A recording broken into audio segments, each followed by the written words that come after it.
জুলাই নিয়ে মুক্তিযুদ্ধের মতো আরেকটা চেতনা আমরা হতে দিব না, মানে না। মুক্তিযুদ্ধটা আমি কি করা হয়েছে, মুক্তিযুদ্ধ যেটা আমাদের অসাধারণ ঐতিহাসিক রাজনৈতিক অর্জন, সেটা ভারত এবং আওয়ামী লীগ মিলে কুক্ষিগত করে এটাকে এমনভাবে চেতনা বাণিজ্য করেছে যে যে কোনো মানুষকে, এখন আবার একটা নতুন টার্ম এসেছে দেখেন, মব।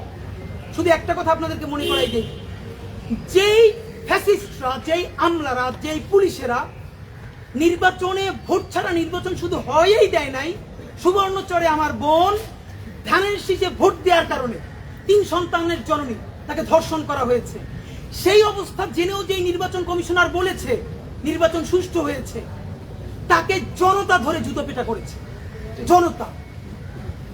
এখন আমরা দেখলাম একটা বিরাট সুশীল গোষ্ঠী ডেইলি স্টারেও কলাম লিখলো যে এই মব মেনে নেওয়া যায় না। ধরে ধরে এই বিবৃতিদাতাদের নাম দেখেন, যেদিন সুবর্ণচরে আমার বোন ধানের শীষে ভোট দেওয়ার অপরাধে ধর্ষিত হয়েছে, একজনও তারা সেদিন কলাম লিখছিল কিনা। সম্পাদক, দৈনিক সংগ্রামের সম্পাদক আবুল আসাদ সাহেব, সব থেকে প্রবীণ সম্পাদক বাংলাদেশে, মুক্তিযুদ্ধ মঞ্চের গুন্ডাগুলা তার অফিসে গিয়া দাড়ি ধরে টেনে হিচড়ে নিয়ে এসেছে, একটাও তাকে মব সন্ত্রাস বলেছে কিনা। বাংলাদেশে প্রত্যেকটা এরকম হাজারো ঘটনা এখন বলতে পারবো, সময় নাই, যেখানে মব ক্রাইম করা হয়েছে। একদিনও তারা এই ক্ষমতাশালী আওয়ামী লীগকে, গুন্ডা বাহিনীকে, মুক্তিযুদ্ধ মঞ্চকে একবারের জন্য মব নামক সন্ত্রাসের দ্বারা বলেছে কিনা। সিরাজুল ইসলাম চৌধুরীরা কোথায় ছিলেন? আজকে যাদের কারণে বাংলাদেশে শুধু এই নির্বাচন ছাড়া ভোট হয় নাই, ফেস্টিভ্যাল টাইম হয়ে গেছে, জনতা, হ্যাঁ এই যে কি হতে পারলো সেটা তো সরকারের ব্যর্থতা। কেন হাবিবুল আউয়ালকে, কেন নুরুল হুদাকে, কেন এই বদমাইশগুলোকে এই 10 মাস ধরে গ্রেফতার করতে হলো? আপনি কেন 10 মাস আগে গ্রেফতার করেন নাই? তাহলে তো তারা জনগণ খুঁজেও পাইতো না, জুতোও পেটা করতো না।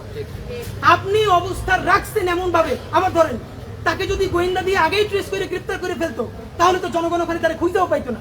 এই সরকার চাচ্ছে এইরকম কিছু বাজে মেসেজ চাক, বাজে মেসেজ গেলে জুলাইয়ে মব হচ্ছে, ডেইলি স্টার প্রথম আলোতে প্রচুর কলাম হবে, সুশীল প্র্যাকটিস হবে, এরপরে আমাদের মূল স্পিরিটকে নষ্ট করে দেওয়া হবে। এর সমস্ত দায় সরকারের। কিসের মব? খুনিকে, ধর্ষককে, একজন ডাকাতকে জনগণ ধরে, আমরা প্রস্তাব দিচ্ছি অফিসিয়ালি, কোনো সুশীলপনা নাই।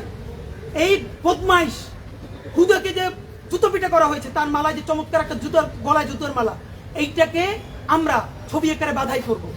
এই ছবিটা আমরা নির্বাচন কমিশন কার্যালয়ে নিয়ে যাব। আমরা অনুরোধ জানাইতেছি, নির্বাচন কমিশন কার্যালয়ের উচিত হবে এই ছবিটা আমাদের কাছ থেকে নিয়ে, অথবা আপনারা এই ছবিটা বাধাই কইরা তারপরে নির্বাচন কমিশনের সামনে ঝুলেই রাখেন। যতজন নির্বাচন কমিশনার ভবিষ্যতে ওইখানে যাবে, দেখে মনে পড়বে জনতার সাথে গাদ্দারি করলে, জনতার আমানতকে খেয়ানত করলে, তাহলে এই পরিণতি বরণ করতে হবে।